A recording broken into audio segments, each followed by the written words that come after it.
Olá para todos, uma boa noite muito especial para todos os pais e todos os outros que aqui também se encontram conosco, os filhos, os irmãos, as avós, que aqui também se encontram.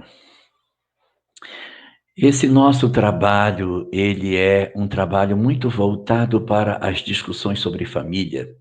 E hoje, particularmente, nós teremos um assunto bem especial para tratar, que é referente à questão, das drogas. Nós vamos conversar um pouco sobre esse assunto e ver se a gente encontra, naquilo que a gente pode encontrar na literatura espírita, algum tipo de instrumentação que nos ajude a lidar com essa questão tão grave, tão séria. A primeira coisa que a gente precisa considerar nessa discussão é como é que a doutrina espírita enxerga esse fenômeno que dá origem a todas essas problemáticas relacionadas à drogadição. A história da humanidade, ela é marcada por uma série de episódios muito dolorosos, de violência, de dor, de agressão, assassínios, escravidão, guerras e uma série de outros abusos que nós cometemos diante da lei de Deus, e que faz com que as páginas da nossa história sejam marcadas de sangue. Ora, em função das dores que alguém comete sobre alguém, e outra hora a dor que nós recebemos por aquilo que outros fazem a nós. E nesse grande cenário, desse palco de dores, de feridas, de machucamentos que a humanidade possui, quem somos nós nesse cenário? Quem somos nós na história da Terra? Nós somos, na verdade, os atores de todos esses fenômenos dolorosos que a nossa humanidade já viveu. A leitura que o Espiritismo faz com a questão da reencarnação nos remete a considerar que, verdadeiramente, nós estamos envolvidos na maior parte das dificuldades que o nosso planeta já viveu. Ou seja, nas guerras, nas rebeliões, na violência, nas formas bárbaras de relacionamento dos homens entre si. Nós, muitas vezes, somos elementos profundamente ativos nessas histórias. Nossas tendências, nossa agressividade, o nosso desequilíbrio e a forma como nós decidimos as nossas vidas nos conduz, muitas vezes, a uma série de experiências profundamente dolorosas. E os nossos familiares também. Não só nós, como nossos filhos, nossos netos, esposos, pai, mãe e irmãos, são também companheiros de múltiplas experiências antigas que já tiveram profundas histórias dolorosas de sangue, de dor, de perda, de machucamento, ou eles sendo os autores do próprio processo de violência. Por esse motivo, as nossas histórias enquanto espíritos que somos está marcada por uma quantidade muito grande de dores. É uma ilusão nós imaginarmos que quando uma criança renasce no mundo, que você coloca aquele bebê no colo, que ele seja verdadeiramente uma alma isenta das dores, dos machucamentos que o mundo já produziu. É lógico que dentro da população do globo, nós encontramos muitas almas resolvidas, muitos espíritos de uma certa evolução espiritual que renascem para deixar um exemplo, deixar para nós um testemunho de como viver, de como trabalhar o seu sentimento, a sua emoção, no processo de resgate, de socorro aos seus entes queridos. Mas o número dos espíritos nessa condição na Terra é muito menor do que o volume muito significativo das almas sofridas, machucadas, que o nosso planeta abriga. Nós somos, portanto, uma grande escola, nós somos uma grande turma de alunos na direção da busca da superação das nossas fragilidades. E o processo reencarnatório, o mecanismo da chegada do homem à vida corporal, é exatamente a oportunidade para que ele faça um novo caminho, para que, de posse de todas as dores que ele traz, das feridas, dos machucamentos que nós arrastamos do passado, que a gente renasça para fazer um trabalho de recomeço, de redirecionamento das nossas prioridades, para que a gente consiga verdadeiramente se libertar do passado e começar a caminhar na senda da felicidade. E para que a gente consiga fazer isso, dois instrumentos nos são oferecidos para que a gente consiga trabalhar isso. O primeiro instrumento é o esquecimento do passado, porque a gente precisa deixar um pouco as lembranças do ontem, senão a gente se perturba demais. Observemos nós como ficam as pessoas depois que vão à guerra, os chamados veteranos de guerra, aqueles que vão para o campo de batalha e depois voltam para se reintegrar na sociedade. É muito comum que eles não consigam mais se adaptar. As histórias da guerra, da violência, da crueldade, de tudo que eles assistem, o fenômeno da morte tão frequente, mexe com o psiquismo de boa parte deles. E uma grande quantidade desses companheiros acaba tendo uma sequela emocional em função dos dramas que viveu no campo de batalha. Então você vai ver durante o processo de envelhecimento dos chamados soldados uma frequência muito grande de conflitos do ponto de vista psicológico. É esse conflito que o esquecimento do passado tira de nós. Porque senão a gente ia renascer lembrando do que fez, ou do que fizeram conosco, do que me fizeram, do que me fizeram, do que me foi feito. E para que eu não tenha esse contato muito estreito com o meu passado, Deus, a nosso benefício, faz uma espécie de isolamento do ontem para o hoje, deixando algumas brechas para que a gente tenha algumas percepções do passado em si, mas sem oferecer a nós uma condição de lembrança absoluta de tudo que aconteceu, para que a gente não enlouqueça com o mal que fizemos e também não enlouqueça com o mal que nos fizeram. Então a gente renasce com esse bloqueio do passado. E o segundo grande instrumento que nós recebemos para que a gente consiga promover uma mudança chama-se família. Então são dois instrumentos que o espírito recebe: esquecimento do passado, para que ele se desconecte da sua história, alivie suas culpas ou as suas mágoas, e ao mesmo tempo ele oferece ao espírito uma família para que ela apresente um novo cenário, para que você mostre para quem está chegando no lar uma nova cena, para que ele não fique preso nas histórias que ele tem do passado. Então, juntando essas peças, o que a gente vai perceber?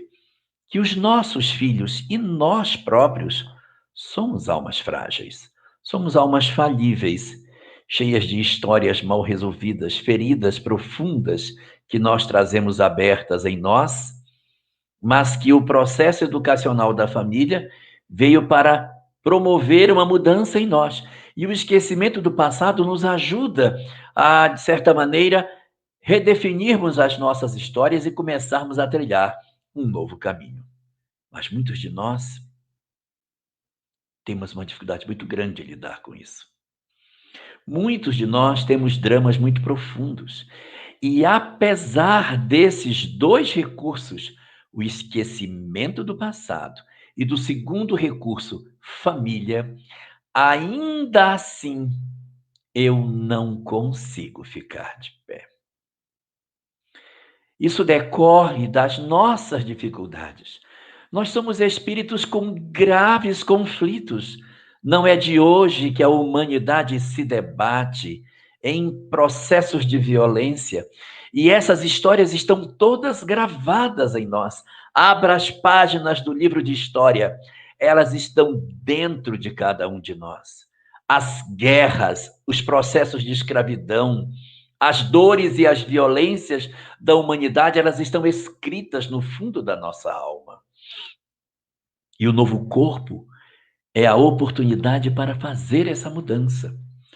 Mas tem vezes que esse passado, ele se torna tão forte dentro de nós, ele está de maneira tão enraizado na nossa alma, que mesmo com o esquecimento do passado, mesmo com a instrumentação de você ter um corpo que, de certa forma, abafou o ontem, isso alcança a nossa personalidade.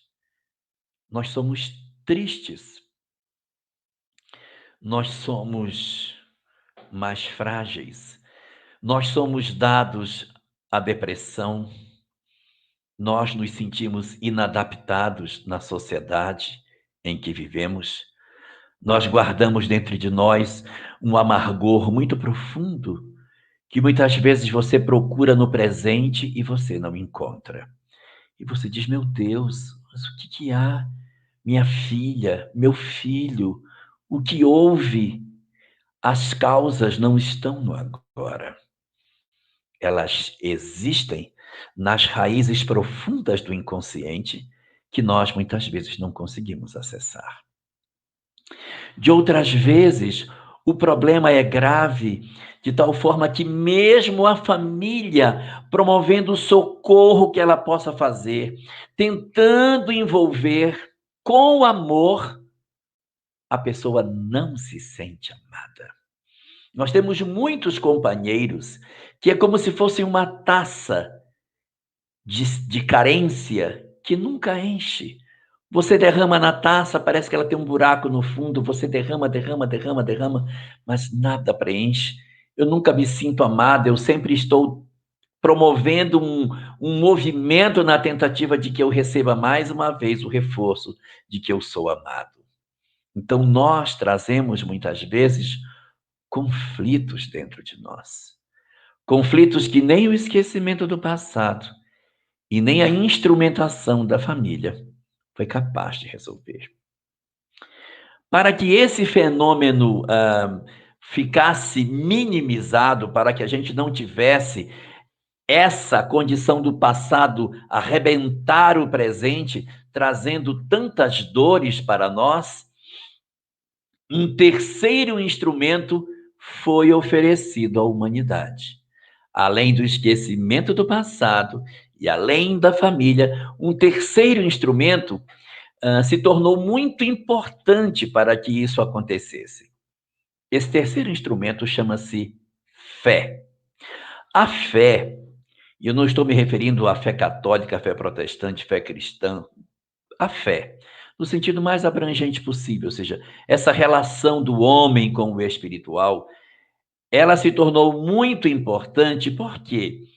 Porque quando o esquecimento do passado não consegue segurar a minha tristeza, quando por algum motivo a família não consegue executar tudo o que poderia fazer, para que eu não me sinta como uma ave que tivesse caído do ninho, há um terceiro elemento que sempre foi oferecido à humanidade, a fé.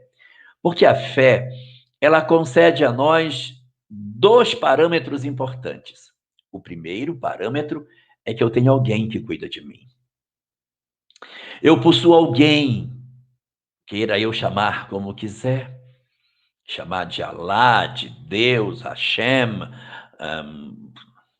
Jah, como eu quiser chamar, mas esse ser superior, ele cuida de mim. A percepção de que alguém me cuida me dá muito mais força para atravessar os meus conflitos. Me dá muito mais força para que eu consiga me libertar das angústias que eu trago dentro de mim, porque eu digo, eu estou sofrendo, mas vai passar. Está difícil, mas depois vai ficar bom. Deus está vendo, Ele vai cuidar de nós. Eu não preciso me desesperar, porque eu não estou só no mundo. A fé permite isso. Um segundo elemento que a fé nos oferece é, junto com a proteção, essa fé, ela também traz um código de conduta. Todas as religiões trazem um código de conduta, você tem que viver assim. E esse código de conduta, ele é convergente, ele pode ter algumas variantes, mas ele converge na direção do amor, na direção do dever, das responsabilidades, da busca do amor ao próximo. Existe todo um conjunto de regras que essa relação com a fé nos oferece. Então vamos juntar os três: o esquecimento do passado, a família e a fé como terceiro elemento. Com esses três pontos, nós estaríamos, de certa maneira, mais protegidos, em melhores condições para podermos fazer as nossas mudanças. Assim foi durante boa parte da história da humanidade. O esquecimento do passado, os valores e as preocupações de família, e do outro lado, a fé, oferecendo a percepção da proteção e do código de conduta que Deus apontava para as pessoas. Mas o que foi que aconteceu nos últimos 200 anos? Nos últimos 200 anos, houve um questionamento muito forte sobre a questão da fé. A religião ocupava um papel muito importante na nossa sociedade. Havia uma relação muito mais estreita do homem com Deus. E essa relação, ela foi sofrendo um processo de atrofia.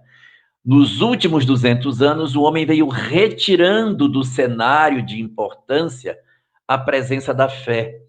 Eu não estou falando isso no sentido de uma religião em particular. Não, é essa conexão com o divino, essa percepção da existência do sagrado, ela foi sendo bombardeada progressivamente e, com o tempo, ela perdeu importância. Então, dos três elementos que nós poderíamos ter para fazer o nosso equilíbrio, um desses elementos desapareceu. Nós ficamos só com o esquecimento do passado e a família. A ideia de que Deus nos protege, ela foi retirada. Com a retirada da ideia de Deus como nos protegendo, nós ficamos então sem a sensação de proteção e sem o código de conduta. A geração atual, as últimas gerações da Terra, elas não têm uma relação com Deus muito nítida. E elas não possuem uma percepção clara da necessidade da vivência de um código de conduta em função daquilo que a religião determina. Então, tornou-se uma geração muito mais suscetível a uma série de problemas. Porque elas têm conflitos como as outras também tinham. As outras também tinham esses conflitos. Só que as que tinham esse conflito contavam com a estrutura de família e, em segundo lugar, com os processos da fé, que garantiam com que as pessoas conseguissem atravessar as suas crises e darem um rumo novo e conseguirem levar até o final as suas dores. O que acontece hoje na humanidade? O que acontece hoje na humanidade é que, sem a fé, as pessoas não têm mais a sensação de proteção, então aumenta o medo, a ansiedade, a depressão, aumentam todos os conflitos existenciais, porque eu não tenho mais ninguém cuidando de mim. Eu não tenho mais ninguém para me proteger nas horas das minhas dores. Eu me sinto como se eu fosse um ser só no mundo e que aquele que seria Deus não está ouvindo as minhas preces. O sentimento de solidão e de abandono espiritual que as pessoas passam vai no fundo da alma da criatura humana e abre comportas muito profundas de sofrimento. E, por outro lado, a inexistência do código de conduta leva as pessoas à seguinte pergunta: por que não? Eu não tenho mais um motivo para não fazer o que diziam que não deveria ser feito. Então, abrem-se todas as comportas de condutas para o ser humano. As pessoas evisceram, então, de dentro de si todos os conflitos que elas possuem, elas põem para fora.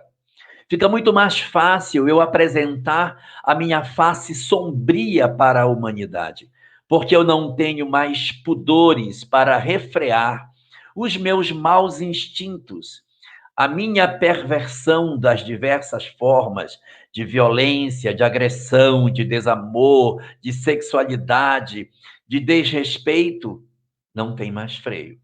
Então, nós criamos uma sociedade que ficou muito mais frágil em função disso, muito mais próxima dos perigos que a gente pode ter. Então, formou-se uma sociedade onde a fragilidade da fé não me garante um lar mais protegido como antes. A fragilidade do código de conduta quebrou todas as regras que se poderia ter de uma sociedade mais harmônica. Para piorar, essa não é a primeira geração que isso aconteceu. Nós estamos na terceira geração de conflitos dessa natureza. Então, nós já temos lares que construíram lares dentro dessa temática. Então, o que é o resultado de tudo isso?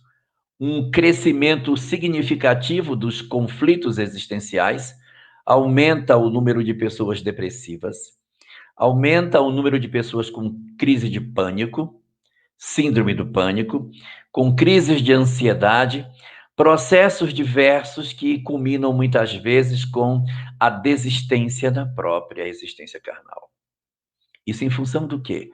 O passado do ontem rasgou o presente e trouxe os conflitos daquilo que era sepultado dentro de mim para fora, porque a família não conseguiu mais oferecer o que poderia dar e não há mais o forro da fé para auxiliar as pessoas nesse sentido. É lógico que a gente vai encontrar as exceções disso que eu estou falando, é lógico. Lares profundamente harmônicos, lares profundamente religiosos, pessoas equilibradas, sem dúvida.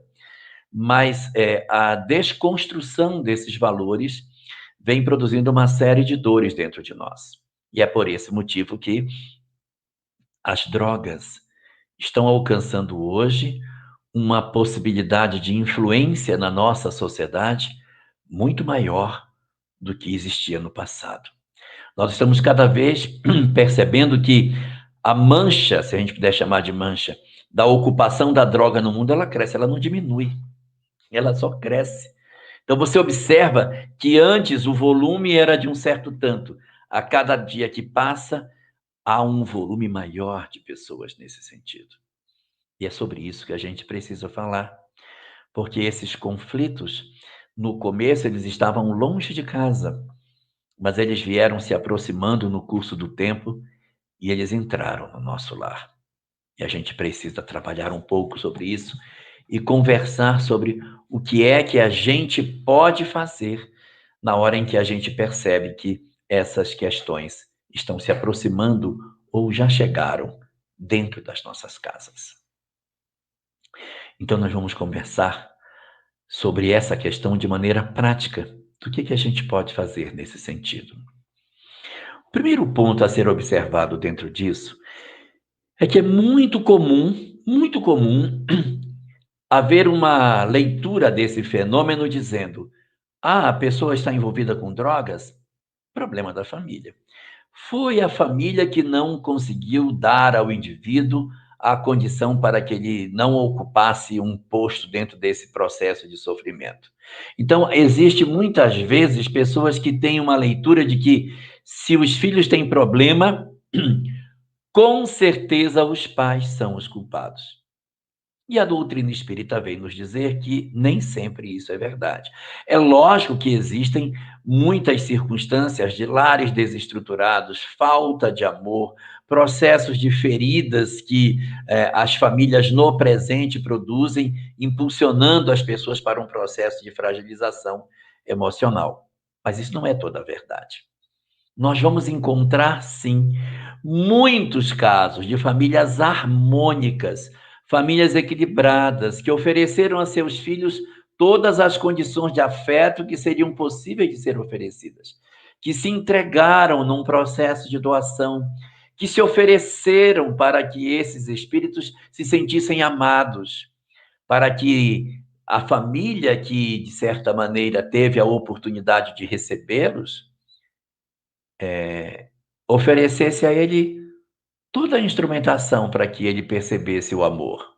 Mas o indivíduo, veja, o indivíduo, o espírito, ele traz uma sequela. O problema não está necessariamente na família. E muitas vezes os pais olham um para o outro e dizem: onde foi que nós erramos?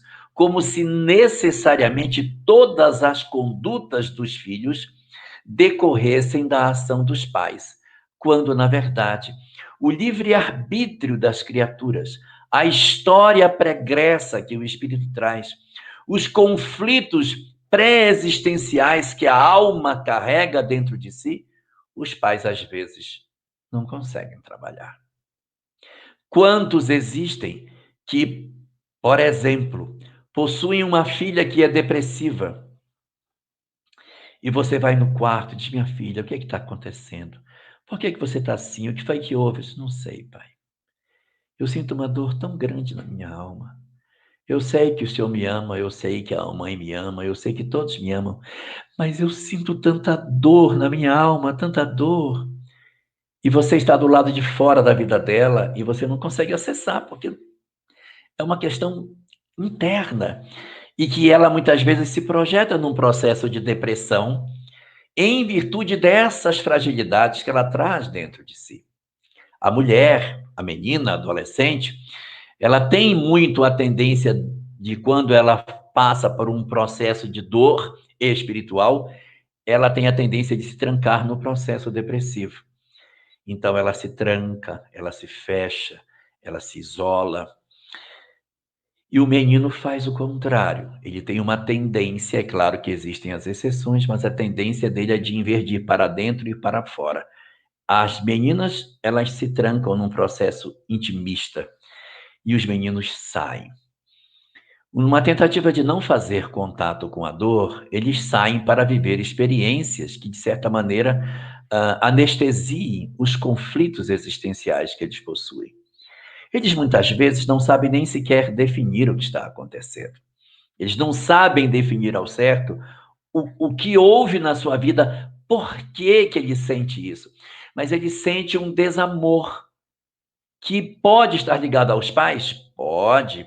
Pode estar ligado a um abandono, uma separação conjugal? Pode. Mas pode estar ligado aos processos íntimos que o espírito traz dentro de si. Fenômenos de rejeição que ele carrega dentro da sua alma. Histórias que podem ser do presente, mas também do passado, que estão nele, não estão necessariamente no grupo familiar. Então, muitos daqueles que hoje vivem nesse processo de conflito para anestesiar suas consciências, eles decorrem exatamente das angústias que se tem. Então, tipicamente, a menina implode e o menino explode. Ele vai para a vida, ele procura um processo de autoafirmação para se mostrar que ele é homem, então ele começa a beber, ele passa a fazer uso do álcool. Por que ele usa o álcool? Porque é para dar a ele a percepção de que ele é um adulto. Eu sou um adulto, tanto que eu consumo um produto de adulto. Às vezes, não sempre, mas às vezes fumam para poder mostrar que ele também é um adulto. Procura amizades com pessoas que sejam o oposto daquilo que a família é. Numa negação daquilo que a família diz: meu filho, olha os amigos que você arrumou. Os amigos são exatamente o oposto daquilo que a família poderia esperar. Um processo de agressão, de rejeição, em que ele procura, num processo de autoafirmação, um movimento psicológico para tentar anestesiar a história que ele traz do passado. Então, ele bebe, porque ao beber, ele sai da condição de dor que ele se encontra. Porque ele bebe ele deixa de conectar com a história passada. Então, ele brinca, ele ri, ele anestesia a sua história, e assim ele faz novas amizades, ele cria um novo grupo social, e esse grupo social não o recrimina pelas condutas equivocadas, não tem o perfil que muitas vezes os pais apresentam, e ele envereda por esse caminho na tentativa de suplantar as fragilidades que ele possui. E ela, a menina, está trancada no quarto. Está isolada, ela não come, ela está fechada dentro do seu próprio mundo, vivendo um processo de isolamento progressivo, se isolando nas redes sociais, conversando até tarde com pessoas que às vezes nem conhece, trocando o dia pela noite, vivendo muito mais do lado de lá do que do lado de cá, para não fazer contato com a sua dor, com a sua própria história. E ele, muitas vezes, do lado de fora, vivendo uma vida de intensas emoções, com experimentações sexuais promíscuas, na forma de dizer para todos que ele já pertence ao mundo dos adultos e, portanto, ele não vai mais se sujeitar às condições que a família tenta lhe impor. Esses são estereótipos, mas você pode encontrar fenômenos trançados, invertidos, em que você pode encontrar uma menina que, diante de um processo de conflito profundo que ela traz, ela faz o movimento para fora. Ela sai, ela procura a noite, ela procura os amigos, ela vive uma vida mais promíscua, ela tem uma história próxima dos vícios, ela se aproxima muito mais da vida adulta. E existe um dado no IBGE muito interessante sobre isso, em que, analisando o comportamento dos adolescentes, 15 e 18 anos, nas escolas, é possível perceber que o percentual de meninas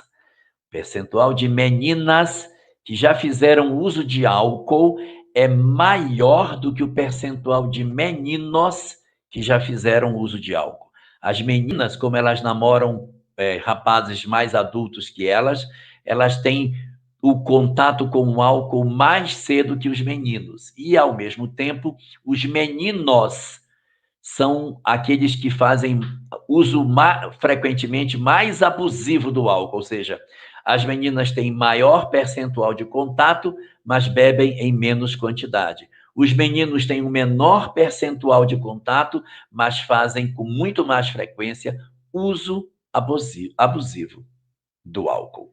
Então, nós vamos ter essa circunstância, que é a circunstância na qual o espírito está vinculado a um processo de sofrimento, de dor, que tem a ver com a história dele e não com a família, e ele faz uma fuga da sua realidade, ou indo para dentro de si mesmo, iniciando um processo depressivo, ou para fora de si mesmo, promovendo um processo de drogadição, de fuga da realidade, de autoafirmação, que empurra muitas vezes o jovem para experiências bastante complicadas.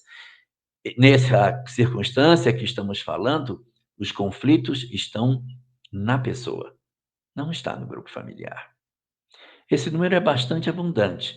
Nós temos muitas pessoas que são oriundas de lares harmônicos, mas que, por algum motivo, elas rejeitam o próprio lar em que elas se sentem acolhidas e, por esse motivo, promovem uma tentativa de fuga dessa própria realidade sem perceberem que estão destruindo a si próprios. Um segundo fenômeno que existe em função do processo de vida nosso não decorre do passado, não está ligado com as histórias do ontem diretamente.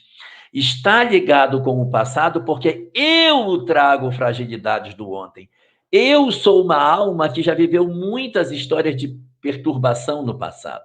Mas o esquecimento do passado permitiu com que eu tivesse a condição de reconstruir uma nova história. Mas o meu lar, a minha história familiar, não ajuda para que eu consiga fazer o equilíbrio. Eram 3 os elementos. A fé, que fragilizada, perdeu a força no presente, sobrando apenas 2. O esquecimento do passado, que esse é de Deus, e a família, que é a parte dos homens. Pode acontecer que a família não falhe, mas o esquecimento do passado acaba fazendo com que o espírito, por conta de suas dores, rasgue esse ontem e se apresente hoje cheio de dores, apesar da família ser equilibrada. E pode acontecer o contrário. Ele não traz um conflito muito forte do passado, mas a família no presente não consegue ser harmônica. Ele nasce num lar com graves processos de perturbação, agressões, violência, desamor, droga dentro do lar, abandono, histórias de abandono em que você deposita em pai e mãe as referências de proteção e amor. A mãe, dentro do arquétipo psicológico do homem, representa o amor e o pai representa a proteção. Se por algum motivo essas duas figuras não funcionam dessa forma dentro da nossa condição emocional, a gente se sente desestruturado. E quando falta esse sentimento de proteção e de amor, a gente fica como que meio que perdido. Eu tenho uma mãe que ela é muito violenta, ela é agressiva, ela bate de maneira muito feroz nos filhos, ela os agride com palavras, ela não sabe abraçar, ela não sabe dar afeto, ela apenas cobra, ela só fala aos gritos. Então, aquela imagem de amor, ela não está construída, ela não tem palavra de carinho. Ela às vezes chega e diz: vai lá no bar comprar para mim bebida e traz para mim. E a criança é que sai para ir lá na esquina comprar a bebida para a mãe, que pede para ele sair para comprar. E ele assiste a mãe beber, ele assiste o comportamento vulgar dela com outros homens. Ele assiste essa mesma mulher, que seria uma referência de virtude, tendo vários parceiros. Então, essa desconstrução do arquétipo da mulher, da mãe, no coração do filho, acaba fazendo com que ele se sinta desprotegido. E pode ser um dos fenômenos que podem provocar esse desequilíbrio do ponto de vista emocional. De outras vezes é a figura do pai. Quem é o pai nesse cenário doméstico? Ah, o pai é quem me protege, é quem trabalha, quem traz as coisas, é quem cuida de todos nós, protege minha mãe, protege tudo. Então, espera-se do pai a figura da proteção, do cuidado. Quando essa figura não acontece e o pai, ao contrário, se mostra um fraco, que a mãe diz: vá buscar seu pai no bar que ele está bebendo. Vai buscar seu pai, que ele está drogado, não sei aonde. Ou o pai sumiu, o pai desapareceu, o pai ninguém sabe quem é. Ou ainda um pai violento, agressivo, com o qual ninguém consegue trocar uma palavra, que ele só consegue agredir as pessoas. Então você vai encontrar causas do presente que fazem com que esse processo de desorganização afetiva ocorra dentro do nosso lar. Então, nós temos uma condição do passado das nossas histórias que fazem com que eu sozinho, independente de minha família, traga os meus conflitos, ou eu posso ter um conflito que ele tem realmente raízes no passado, mas ele decorre das fragilidades emocionais que a gente viveu nessa atual existência. Separações conjugais e que fazem com que muitas vezes os filhos se sintam mal assistidos em termos emocionais, também pode provocar esse tipo de situação. E a doutrina espírita, analisando esses fenômenos todos através da ótica imortalista que ela possui, ela nos traz alguns ingredientes que se somam a tudo isso, que é a presença de entidades espirituais desencarnadas que se vinculam a nós nesse processo de sofrimento. Ou seja, esses mecanismos de fuga para o processo da drogadição, ele impulsiona muitas vezes fenômenos obsessivos. Espíritos que se aproximam de nós. Esses espíritos que promovem processos obsessivos, eles são de duas naturezas. Duas. Primeira natureza, eles vêm por processos odiosos. Um espírito que do passado odeia alguém, quer ver alguém destruído. Quando ele vê uma fragilidade, ele tenta empurrar a pessoa para o erro, para o vício, como uma maneira de se vingar daquilo que ele acha que lhe prejudicou no passado. Então, ele é movido pelo ódio e ele quer realmente destruir a família. Às vezes, o problema dele nem é diretamente com o filho que ele ataca. Ele pode ser um inimigo do pai ou um inimigo da mãe. E para poder fazer com que os seus objetivos sejam alcançados, que é perturbar o pai, perturbar a mãe, já que ele não consegue acessar pai e mãe porque são mais firmes na sua questão moral, ele encontra no filho um elemento frágil que ele influencia para que ele caia e faça os pais sofrerem. Ele nem tem nada contra o filho, o ódio é dos pais, mas ele satisfaz seu ódio promovendo a queda daquele que ele nem sequer conhece, só para ver sofrer o espírito que ele não gosta. Esses inimigos podem ser dessa encarnação? Podem, mas podem ser do passado também. Entidades que já viveram conosco e, em função das histórias que a Terra possui, acabam gerando muito sofrimento para nós no presente. E uma segunda situação obsessiva que acontece é como que a gente vai fazer um processo obsessivo sem ser odioso. São são os fenômenos que acontecem a partir da afinidade. Espíritos que têm uma afinidade emocional. Os dois gostam de beber, eles andam sempre juntos. E isso vai potencializando a bebida. A entidade que acompanha o filho ou a filha, ou o pai, o irmão, que está envolvido com a droga, não é necessariamente um inimigo. Pode ser alguém que se apresenta como um grande parceiro que está junto com ele para que os dois se droguem juntos, para que ele se realize dentro desse cenário. Então, por aí a gente vê como é que isso promove nas nossas casas o fenômeno da entrada da droga nesse sentido. Mas como saber se os nossos filhos estão envolvidos com a droga? Uma primeira coisa que a gente precisa saber sobre aqueles que estão envolvidos com a droga é que ele mente. O adicto, ou seja, aquele que possui a drogadição, que é drogado, ele nega a bebida, ele nega a droga. Principalmente as drogas ilícitas. Para o álcool, como é uma droga lícita, é mais fácil que ele diga que ele está bebendo. Mas a droga, por ser ilícita, é muito difícil que ele assuma que ele usa droga. A grande tendência do adicto é mentir. A grande habilidade dele é mentir. Ele mente de maneira tão verdadeira, ele chora. Eu não acredito que a senhora está duvidando de mim. Onde está o seu amor por mim? Eu estou lhe dizendo que eu não uso droga, eu estou dizendo. Ele chora, ele se emociona, ele faz votos, ele prova. Mas esses fenômenos não podem ser tomados como verdadeiros. Não é para a gente também dizer assim, você está mentindo, você é um safado, porque isso não resolve. O desamor nunca vai resolver. Então, fazer uma pergunta direta, você está usando droga? É para ouvir uma resposta que não é a verdade. A gente não pergunta isso. Porque é uma pergunta boba você perguntar para uma pessoa que vai usar todos os instrumentos para mentir para você que ele não está usando. Ele vai fazer. Aí você vai dizer, está usando droga, eu vou mandar ele fazer uma compra, eu quero ver se ele vai trazer o troco para mim, porque se ele estiver usando droga, ele não vai me devolver o troco.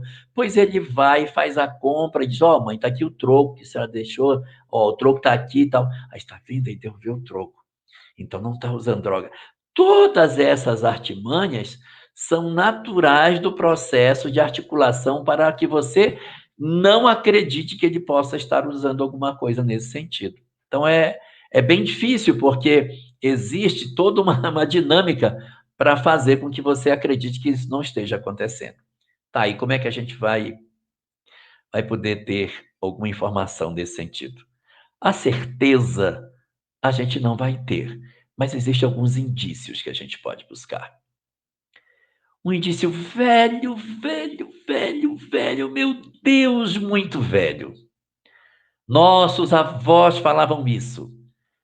uma frase antiga que dizia: "Diga-me com quem andas, que eu te direi quem és". Observe quem são os amigos de seus filhos. Evite de impedir que ele traga os amigos em casa, que é para que você tenha controle sobre isso. Se você disser: "Ó, não quero amigo seu nenhum aqui em casa", você perdeu um excelente instrumento de medida. Deixa eles virem, para você ver com quem é que ele anda. Faça a seguinte análise: se eu visse esse amigo do meu filho na rua, eu diria que esse amigo do meu filho é um drogado? Se sim, levante a hipótese de que seu filho possa estar envolvido com drogadição. Sinais de drogadição: troca-se o dia pela noite, não se acorda mais cedo, acorda-se bem tarde e fica-se tarde acordado. Segundo sinal, mudança do estilo de roupa. As roupas passam a ser roupas esquisitas, não são as roupas que usava antes. Muda o corte do cabelo, os gostos musicais, músicas que ouvia antes, não está ouvindo mais. Está ouvindo umas outras músicas bem perturbadas. Trocou as amizades, os amigos antigos sumiram de casa e agora outros amigos tomaram o lugar. O desempenho escolar está caindo, ele está faltando na escola, ele está reprovando, ele não está conseguindo ter uma dedicação mais efetiva no lar e também na escola. Em casa, ele não presta mais os serviços que prestava antes, ele está bem mais displicente. Com tudo, até com a higiene pessoal, ele está mais displicente. Ele não tem mais os cuidados que ele tinha antes. O aspecto dele está estranho. Ele não conversa mais olhando nos olhos. Ele tem uma maneira de conversar fugindo dos olhos. Ele não olha e não é mais tão sincero como era antes. Ele tem, parece que, uma tendência a não conversar muito tempo com medo de que a conversa esbarre para o lado da droga. Então, os diálogos ficam curtinhos. Oi, tudo bem, pai? Tudo bem, mãe? Tá, eu já vou sair. Não, tudo bem, já vou. Não, não se preocupe, pode deixar, depois eu como. Mas ele não tem mais aquelas conversas longas, porque as conversas longas podem levá-lo a ser colocado numa condição de cheque. Então, ele procura uma estratégia diferente. E a fuga dos olhos é uma forte característica. Por outro lado, a menina, quando está vivendo esses dramas, ela se isola no quarto, ela também troca o estilo de roupa. As meninas, quando estão em processo profundo de dor, elas trocam as roupas por blusões compridos, bem folgados, de preferência escuros, que elas colocam por sobre tudo. E esses blusões, costumam ter a manga bem longa para que ela ande segurando a ponta da manga com o dedo. Ela puxa a manga e segura a manga com os dedos. Anda segurando, anda assim, com os blusões segurando. Porque isso não tem nada a ver, né? Mas é assim que faz, sabe por quê? Porque muitas vezes elas estão se automutilando. Elas usam o blusão para que não se veja as marcas, as mutilações. Eles são escuros para que a marca de sangue não apareça. E ela segura as pontas do blusão para que ele não suba e não revele as mutilações que ela está passando. Esses processos são muito dolorosos. A drogadição é um fenômeno muito amargo dentro da família. E a gente precisa saber como fazer para lidar com essa circunstância. São processos de difícil terapia, não é uma coisa assim, está usando droga, mas foi tranquilo, a gente conseguiu. Porque o indivíduo que passa por essa circunstância, ele não ignora que aquilo faz mal, ele sabe que faz mal, ele sabe que aquilo prejudica a saúde dele. Mas o vazio que o indivíduo tem é tão grande, ele tem um buraco tão grande na alma, que ele se sujeita a utilizar uma substância que ele sabe que faz mal apenas para anestesiar as suas culpas. ele geralmente entra pelo álcool, viu? É muito raro uma pessoa que é, começa a utilizar a droga sem o álcool ser antes. Então, o álcool é a porta. Ele começa pelo álcool, e não que obrigatoriamente isso vá agravar, mas é porque o álcool ele solta o ego. Uma pessoa sem o álcool, ela tem muito mais freios. Diz, não, não vou usar isso aí não. Não, eu não quero isso aí não. Mas o álcool tira esse freio. Então, ele entra pelo álcool, o álcool vai deixando ele desinibido, ele fica à vontade, ele vai consumindo cada vez mais álcool e vai ficando cada vez mais solto. E a droga é oferecida aí, nesse momento em que ele está fora da sua condição. Então, não é para a gente considerar o álcool como uma circunstância tranquila, é porque é por aí que vai entrar a droga. A droga vai passar por esse canal, por essa porta. E aí ele começa usando e daqui a pouco ele está usando a droga ilícita em função da condição que a droga vai promover nessa pessoa. E ele, então, vai começar a apresentar um comportamento bem esquisito. A pior coisa que a gente pode fazer é expulsá-lo de casa. Essa é a pior medida. A segunda pior medida, fechar os olhos e dizer, eu nem quero me meter nisso, ou seja, ignorar o que está acontecendo.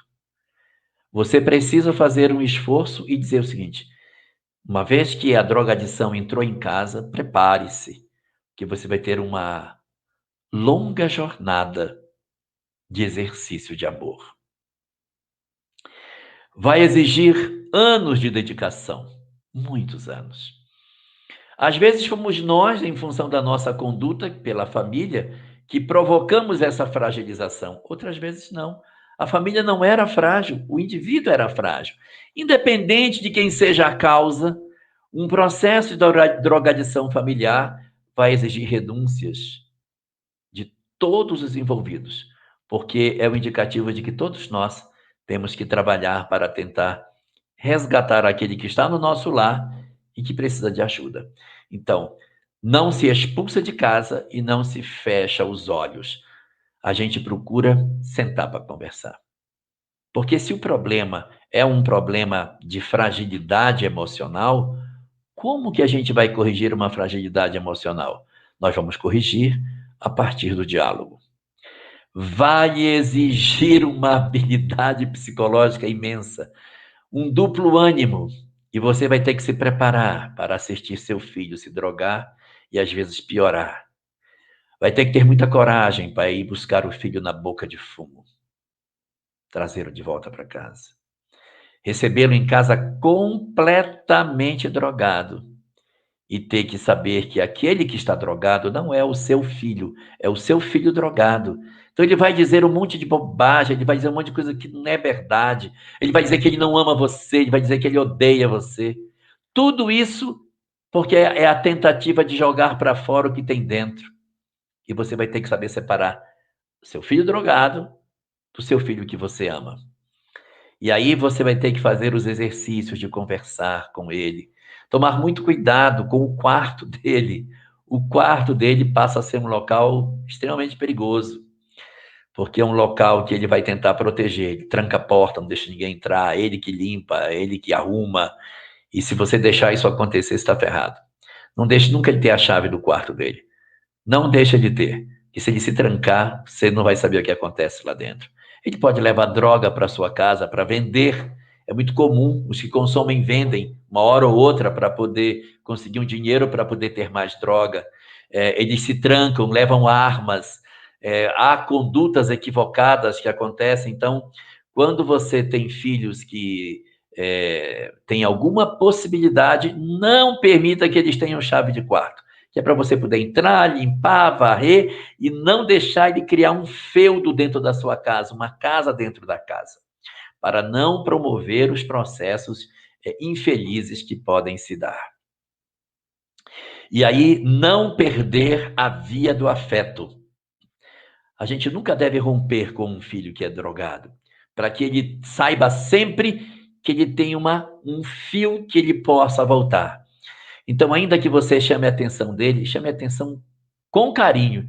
Cara, olha o que você está fazendo com a sua vida, meu filho. Eu não posso admitir que você faça isso. O seu pai ama você demais. Então, você não pode assim, você é um safado, você é um inútil, você não pode dizer isso. Você não adjetiva ele. Meu filho, o que está acontecendo com você? Seu pai é louco por você, mas olha o que você está fazendo. Você está se destruindo, meu filho. Você está destruindo a você e a mim mesmo. Olha o que você está fazendo. Não faça isso com você. Seu pai ama você demais. Do jeito que você está, você vai se perder. Eu não quero que você se perca. Se você continuar nesse caminho, você vai acabar sendo preso, você vai entrar para o crime. E eu não vou visitar você na cadeia, meu filho. Eu não vou poder fazer isso. Eu não quero perder você. Por favor, aí abraça, fica perto. Vai ser um trabalho danado que a gente vai fazer. Eu sei que a gente vai fazer um trabalho de muitos anos e talvez a gente não colha o fruto que quer. Você vai trabalhar para tentar resgatar um filho que tem problema de drogadição. Vai trabalhar. E às vezes você não vai conseguir resgatá-lo do jeito que você quer. Não vai. Porque alguns deles enveredam na droga e não conseguem voltar. Mas o importante é que você faça o seu papel. O seu papel não é salvá-lo das drogas. O seu papel é provar para ele que você o ama. Porque o dia que ele quiser voltar, ele tem que saber que existe um caminho de volta para ele fazer. Que as portas não estão completamente fechadas, mas que existe alguém que o ama. Porque é muito comum, num dado momento em que esse indivíduo cai num processo profundo, ele é preso, vai para a cadeia, passa uma miséria. Ele pode fazer um processo de reflexão e sair. Dificilmente um adicto abandona sem um trauma. Ele tem que ter uma emoção forte para deixar a droga. Essa coisa de dizer assim, não, eu conversei com ele, ele disse que não vai usar mais, isso é papo furado. Conversa não resolve drogadição. O que resolve são traumas, positivos ou negativos. Por exemplo, ele foi preso. O trauma da prisão pode fazer ele deixar. Ele perdeu a mãe. O trauma da perda pode fazer deixar. Ele encontrou uma mulher que muito lhe ama e que se entrega a ele com carinho e com devoção. Pode fazer ele deixar. Então, ele tem que ter uma experiência emocional forte. É por isso que a religião, muitas vezes, faz esse papel. Ele vai para uma religião qualquer, em que ele tem um contato forte com Deus, isso pode provocar com que ele deixe a droga. Isso é possível. Mas esse negócio de conversa fiada, conversa não leva ninguém para lugar nenhum, não. Ele precisa ter um experimento para que ele diga, não quero mais isso não me faz bem, não quero mais. Mas pode ser que você leve a vida inteira e isso não aconteça. Então, é preciso que a gente não desista para que você esteja bem emocionalmente, para que você esteja tranquilo, para que você saiba que você fez tudo o que deveria fazer, para que não pareça que você desistiu.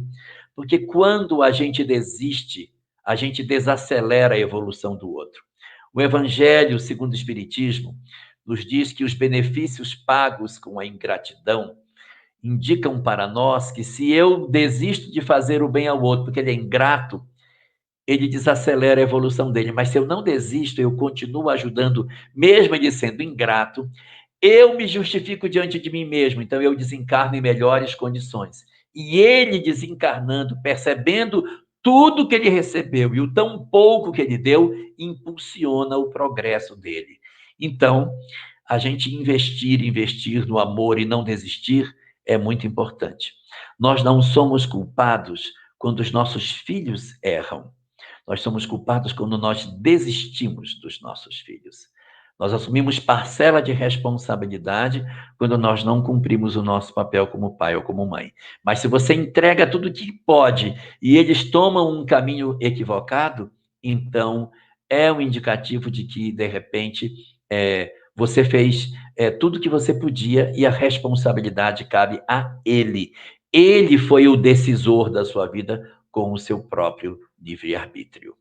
Mas existem casos mais graves, casos nos quais a violência começa a tomar conta do lar, roubos sucessivos. Os roubos vêm antes da violência. Furtos, né? Vai furtando. Tem uns que furtam até a lâmpada para poder levar para se drogar. Então, os furtos são um problema. A violência é um problema bem mais grave ainda. Quando a situação está num nível em que você não consegue mais manter o controle, o que se pode fazer? Não dá para conviver.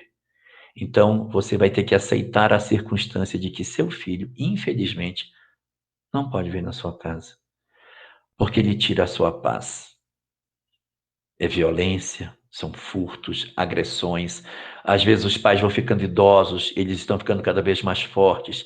Eles empurram o pai idoso cai, se machuca, a mãe idosa bate nos pais.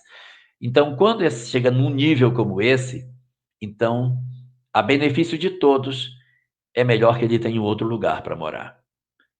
Está rompido o convívio, mas não está rompido o amor. O que se costuma fazer? Você arranja um lugar para ele ficar. Nem que você pague para ele ficar nesse lugar. Aí você troca a chave da sua casa para que ele não tenha acesso. Infelizmente vai ter que ser assim. Troca a chave da casa, arranja um lugar para ele, não perde o vínculo, visita-o com regularidade, se for o caso, leva comida, mantém essa pessoa para que ele não enverede totalmente pelo caminho do crime e se prepare para que você enfrente amargas situações. Está na pergunta 190, 191 do livro O Consolador. E aí você vai se preparando para isso. É culto do evangelho no lar o tempo todo, desde o começo, fazendo orações diárias, fazendo todo um trabalho para que o amor norteie todos os atos. E nas nossas fragilidades mais profundas, quando a gente sentir que a gente não está dando conta, precisa procurar um grupo de apoio. Nem todas as cidades possuem, mas naquelas que são maiores existe, chama-se Amor Exigente. O Amor Exigente é o grupo de apoio que é oferecido para as famílias das pessoas que estão em processo de drogadição e que precisam tomar uma decisão em que é amor, mas ao mesmo tempo é um amor que vai exigir regras duras para que o amor continue sendo saudável. Então, participar de um grupo de amor exigente, procurar o livro na internet para começar a ler, para ver as regras que existem, é muito bom para a gente se preparar, principalmente nesses casos mais graves em que a própria violência já está tomando conta das relações. E por aí a gente vai tentando trabalhar nesse sentido e com aquilo que o Espiritismo nos diz, importantíssimo lembrar que os espíritos atuam de maneira muito efetiva nisso. Ao mesmo tempo em que que os obsessores perturbam o nosso lar, há uma mobilização muito forte dos espíritos benfeitores, porque eles sabem que a família é o grande elemento de resgate das criaturas. E as famílias que possuem esse tipo de experiência ganham um aporte espiritual enorme, porque as mães, os pais, os familiares são revestidos de duplo ânimo para que eles consigam lidar com as experiências amargas de assistir dia após dia, semana após semana, ano após ano, o processo de tentativa de resgate, as recaídas, os conflitos, as internações, os retornos, para que você consiga alcançar um êxito. Muitos alcançam êxito. Conheço diversos casos de pessoas que conseguiram se levantar do processo da drogadição. Mas é preciso muito esforço. Família ajuda muito, mas o indivíduo que está envolvido na trama, ele é o principal elemento para procurar a sua própria cura.